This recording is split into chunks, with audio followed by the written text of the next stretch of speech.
আচ্ছা, তুমি যেই পরীক্ষায় ফেল করেছো, সো তোমার কেমন লাগতেছে এখন? হ্যাঁ, ভালোই লাগতেছে তো। মানে? হ্যাঁ, মানে ছোটবেলা থেকে বাবা মায়ের একটা ইচ্ছা ছিল যে আমাকে একদিন টিভিতে দেখাবে। আর আজকে এমন একটা রেজাল্ট করেছি যে আমাকে টিভিতে দেখাচ্ছে। সো ভালোই লাগতেছে। ও আচ্ছা, তাহলে তোমার বাবা মার প্রতিক্রিয়া কি ছিল তোমার রেজাল্ট দেখার পর? বাবা তো রেজাল্ট দেখার পর অজ্ঞান হয়ে গিয়েছিল, আর মা ওই যে সারণে দাঁড়ায় আছে, আপনারা গেলেই আমার উড়ন ধারণ দিবে।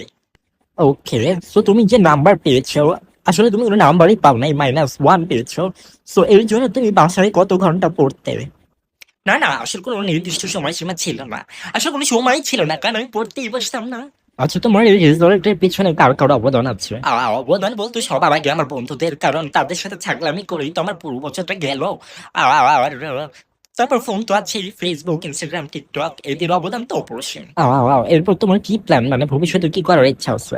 আমার ইচ্ছে তো আছে বিয়ে করার, কিন্তু রেজাল্ট দেখার পর মা বাবা বলতেছে রিক্সা বা অটো কিনে দেবে। এখন তাদের সাথে কথা বলে দেখি কি হয় আর কি। ও ও, ও, আচ্ছা তোমার। এই জানতো, প্রশ্নের পর প্রশ্ন করেই যাইতেছে। এত প্রশ্ন পরীক্ষার খাতাও লিখি না। জানি না দিকে।